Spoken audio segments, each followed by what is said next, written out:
right, welcome to Get in the Lab, episode number 4, the raw truth about couples in business. My name is Megan Panyan. My name is Kevin Levu. And let's get in the lab. All right, guys, welcome back to episode number 4. Check this out. Check mine out. That is cool. Check that out. Man, it matches. You have one that matches? One of these guys?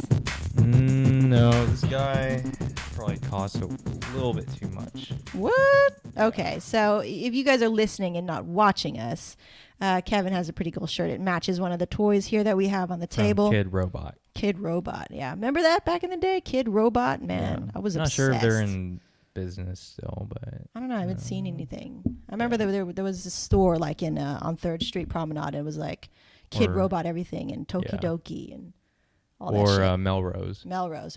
Yeah, my bad. Oh, actually, this one comes pretty close. That one's pretty close, yeah. That's pretty tight. And you guys know I'm all about the superheroes. I'm such a big fan of comics. And we found this random comic shop in Orange. And I was thinking, and it was the exact same comic shop, the same name. It was like Big Red Comics. Back in the day when I used to live in Palmdale, and we would, I would ask my mom to take me to this comic shop where I would look and never buy. Anyway, guys, so today on the episode, I really want to share something. Kevin just showed me he's working on something, a really creative picture, and I'm always kind of like, he'll show me pictures, and I'm like, seen it. Yeah. And he's like, okay. But this picture is really nice. So we're going to throw that up right now. Yeah. And that is a really cool picture. So hopefully you guys are watching on the tube and you can see this amazing photo. I'll call it the yin yang. Yin yang, yeah. Yeah, you know what? Photography, after you've shot a lot, it kind of gets like a challenge to produce something new. Yeah.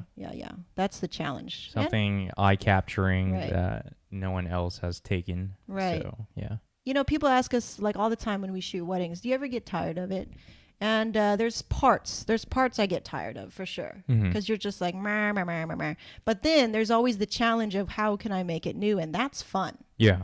Like I didn't really consider myself a photographer until like recently. I've like fully embraced it, even though I've been shooting with Kevin for like almost 7 years.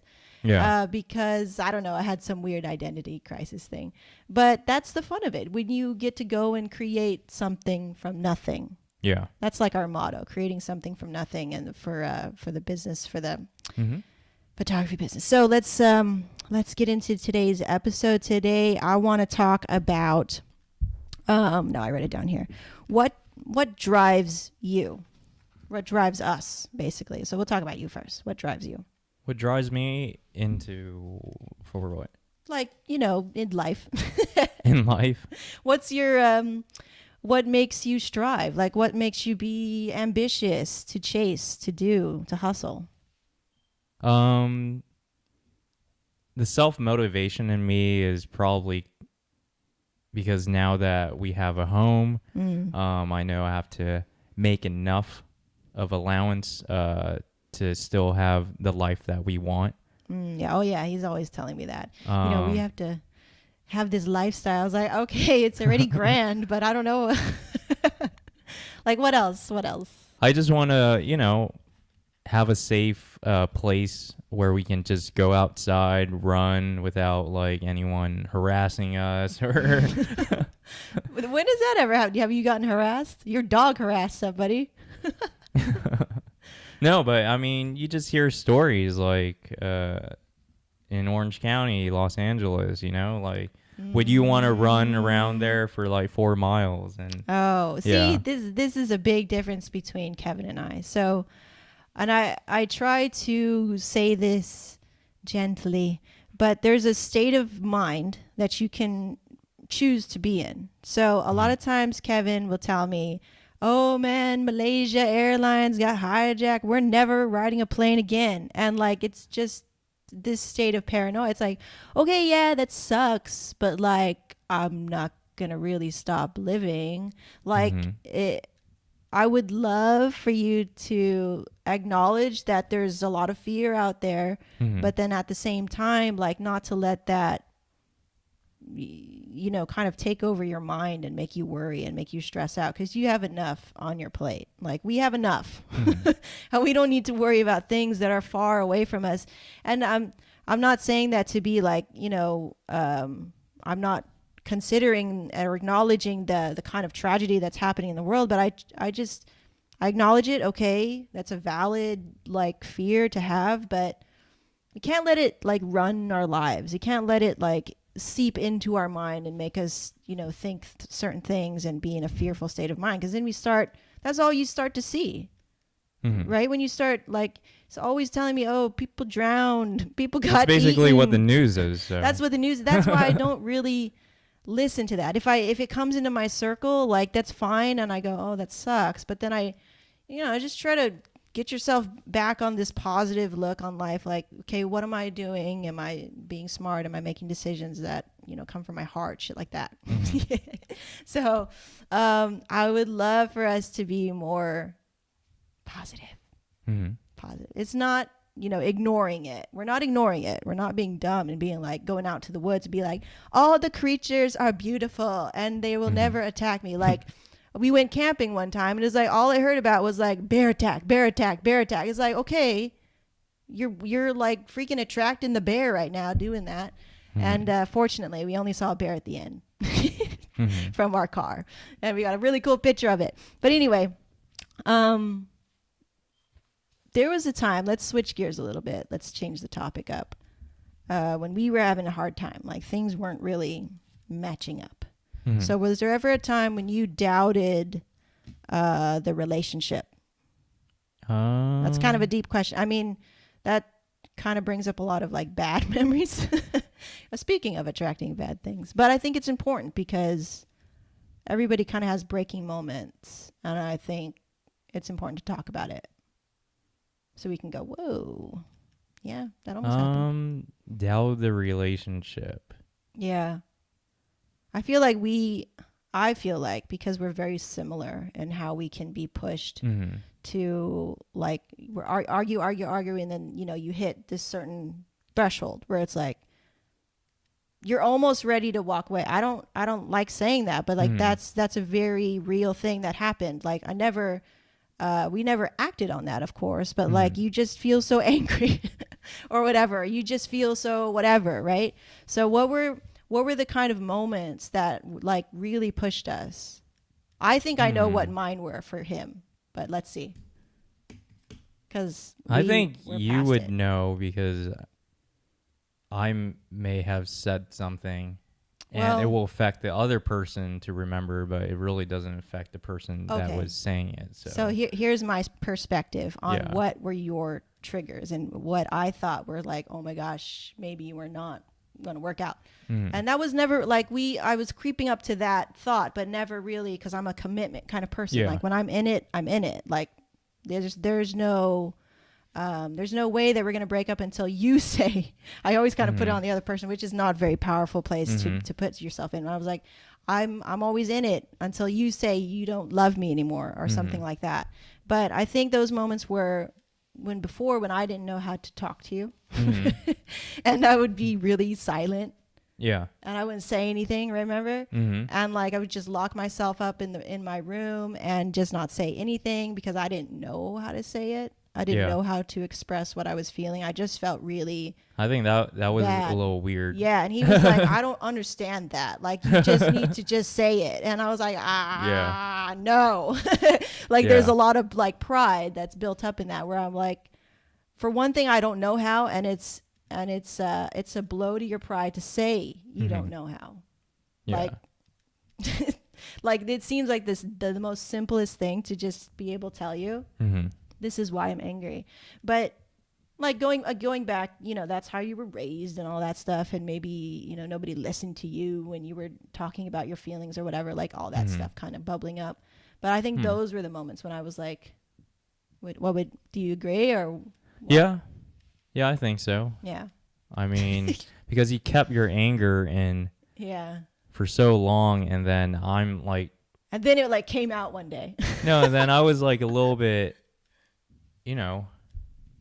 sort of like just bothering you, just trying to get you Oh. to say like what's the matter, Yeah, what the heck is going on, Yeah. what did oh, I man, do? I almost forgot.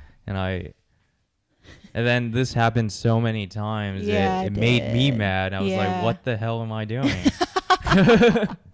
Embarrassing. And there was a lot of moments like that. I was like, holy crap, it shouldn't be like this. But thankfully, you know what I'm really thankful for in the past when we did get into arguments like that was that you were patient enough. I tell everybody this, like on my side of the fence. I say that you were really patient with me because I was not patient. And the moment I feel one thing out of place, I like flip my shit. Like I become a really, really hardcore bitch. And like that, I think that's because I was like in a past relationship where I was just walked over like incessantly. Like I was just taken advantage of like hardcore. And then, so this one, I was like on like full alert. I was like on full defense mode. And I think I'm really thankful that you were patient for one thing, because he would be the first one to say I'm sorry. I think, and I was talking to a girlfriend like about that, and I was like, when he says sorry, I just relax, because I would feel that you're finally like just getting how I feel, that I feel angry right now. And if you didn't say sorry, or if it took you a while, and I'm really thankful that it never took longer than a day.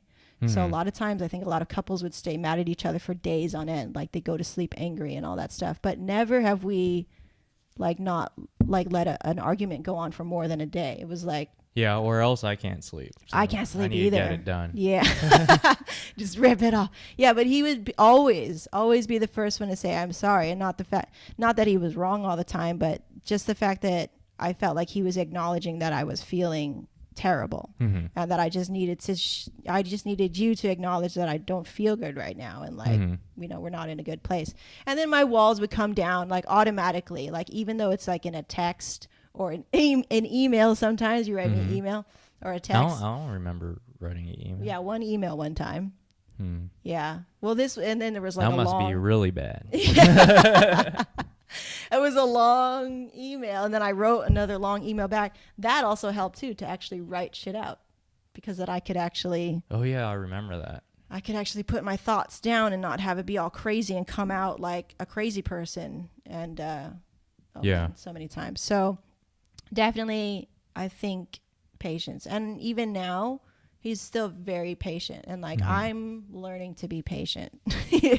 I think that's the most challenging thing for me, is to be patient, because like if I'm explaining something, like I have to tweak my language, I have to tweak my tone, so that I don't get both of us riled up, because we can get lit off pretty quickly. I think we have that's why we're similar. We have high tempers.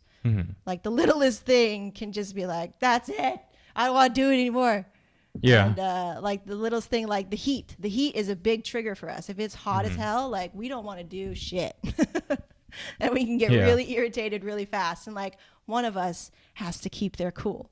So and we trade off who that'll be at that time. But let's get to the question at hand. Okay. All right, so let me pull out my Twitter, throw up that question on the board for the peeps so they can see. This is from Charlie D at Charlie D Partey. Thanks, Charlie, for the question. We really appreciate it. What is the best part and the worst part about your job and or podcasting? So let's start with you and Okay. Podcasting. Okay, so the best part about podcasting, if you guys know, I used to run kind of a solo show by myself called Love and Entrepreneurship. And even before then, it was called the Bells and Bounty Show, for some reason that we're going to get into later, because that's a long ass story.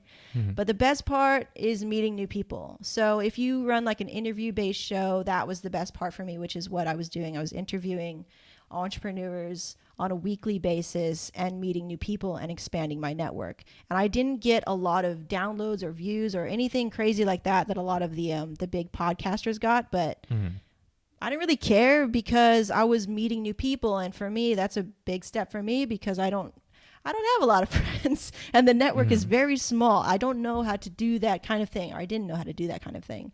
So that was the biggest kind of benefit for me was expanding the network. I met Pat Flynn, Lewis Howes, Greg Hickman, my coach, for a little bit, my business coach, Sophia Chang, Jamie Tardy, like all these kind of big names in podcasting. And I met them through podcasting. So that was the biggest kind of benefit. And we went to New Media Expo earlier this year, and he got to come along. And that was a big milestone for us because you could finally see what the hell I was talking about. Yeah. You got to meet Pat Flynn too, and Lewis Howes, and Greg, and Jamie, and all these people. So that was cool. And the worst part about podcasting in the beginning was all the technicality of shit. So there was a lot of stuff that you just have to kind of get in line in order for people to listen to your show. And that was, the learning curve was pretty pretty steep for me because I didn't know anything. And I think a lot of people start out like that. And then just being on the mic, like doing a show by yourself and like trying to figure out what your voice is. And basically it's what you already sound like. So I didn't know how to be like on the mic. I was like, I was very professional. My voice was so high because I was nervous. Yeah. For no reason. Like nobody was in the room with me. I was just like recording an intro and outro by myself, and I was nervous. Yeah. Just to hear my own voice through the feedback. And it was like, that was funny. When I think about that now. But yeah. And then photography, what photography? What was the question again? So here you go. What's the best and the worst part about your job and or podcasting? The best part about the job is that you make your own hours. You make your own schedule. You can decide not to work or... We don't exercise that enough. But slowly. I'm currently training someone to edit our photos for us. So that way we can free up our time. That's the best part, is being flexible. We work basically just one day out of the week. No, we work every day. No, we work every day, but I don't call it work though. I feel we just work extremely hard within one day out of the week. We do work really hard on that day. The worst part is probably try and be more innovative in photography. No, that's not the worst. That's a challenge. Oh, that is a challenge. Okay, so the worst part. Yeah, you know what it is. You could say it because we're not going to say names, okay? We're not, and this is not by any means a recent client or whatever, but. Yeah, just being. I mean, we're both artists here, like. And I think it's the when clients. you criticize. I think it's the clients. I mean, not all clients not are all the clients, worst. But there's some that you're just like, why did I open that door? Like, you should be working with someone else. Yeah. I understand that. But then I'm just going to say, like, yeah, that's probably the worst is when someone criticizes your work. Oh. That's the worst. Because then why did point. you invest into me as, like... So true. Your artist, you know? It's like you going to just a gallery and you're like, oh, I hate this one. And the artist is standing right next to you. And then they're wondering, why the hell are you in my studio? Yeah. It's just like that. Oh, that's very true. So Good point. that's the worst feeling. Yeah. Yeah. And probably...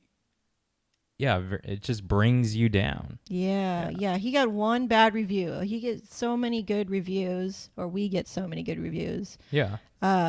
But then you get that one, and it just like, that's all you can think about. And I know that's really hard to like not focus on that because they say really, it's not, I haven't heard anything terrible, like, but when they're not satisfied, it's like it's like it eats at your soul. It's like, like what did I do? Yeah, I put my heart into that shit. Yeah. And you just throw it back at me and say that's not enough. And when I thought I was giving everything, and I shoot every angle, and I shoot my freaking card off, right? Yeah, exactly. Yeah, I know. So, that is kind of the hard. What about like, what do you like hate doing?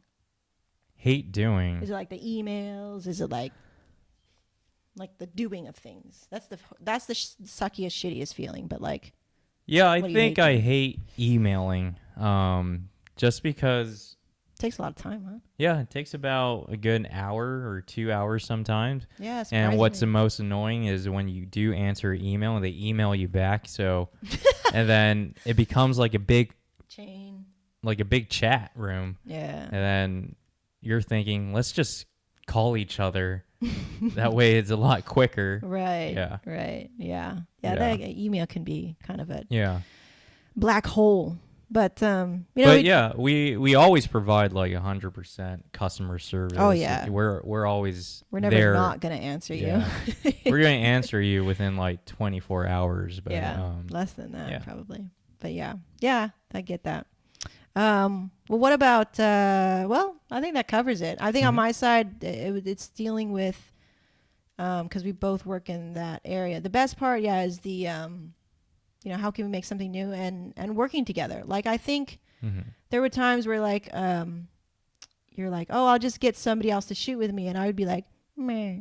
Even though, maybe it would be better for me because I could work on other things, but the Mhm. fact that we're working together and like we get to do that thing together, it's almost like that's for us, you know, Mhm. because we don't really do that many things together Yeah. because we're always working on our stuff. Yeah. So it'll be different in the future because I know, like I already told Kevin I don't want to shoot forever, Mhm. and he's aware of that. But then at the same time, I'm like, somebody's gonna take my place. Mhm.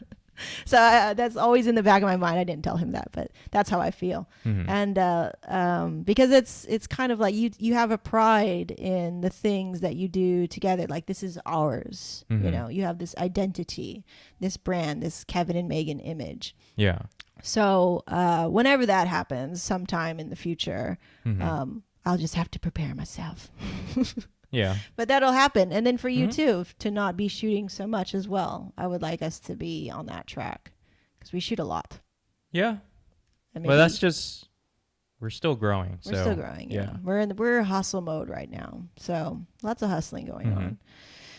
So I think that'll do it for this episode. What are we working on? Hmm? What do you got going on this week? So for this week, What are we looking forward to? Or you? What are you looking forward to? I'm always looking forward to our cheat day. Oh my gosh, yeah. Oh, let's talk about your gains, man. So we've been dieting for a good 2.5 Mhm. months.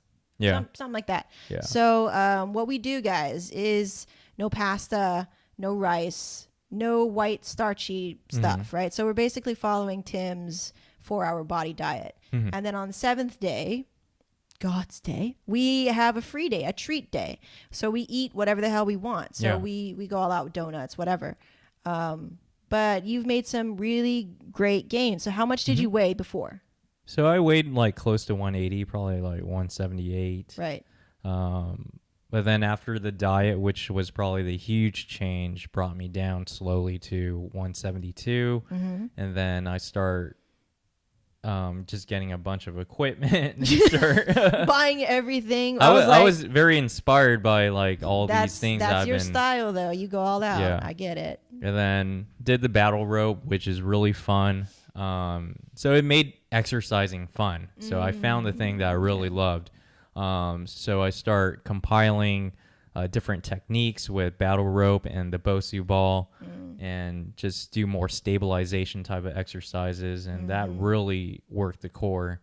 And now I weigh about 165. Yay. That's great, right? Yeah, yeah. yeah. That's great. I think I'm really proud of him because that's some major gains in like 2 months. But he was going on overdrive, and I was like, okay, you just, as long as it's sustainable and you're having a good time, and we have our treat day, and that keeps both of us on track, because otherwise gonna go a little bit crazy. It was hard at first, but we broke our addiction to bread and stuff like that. And, we should have a fitness episode where we talk about that, because I think there's kind of a lot of mental things that had to kind of shift for the both of us for us to be making these gains. And I think I've lost a total of 3 pounds. So well, I eat more. Yeah. Well, you do more too. Like you freaking work out a lot.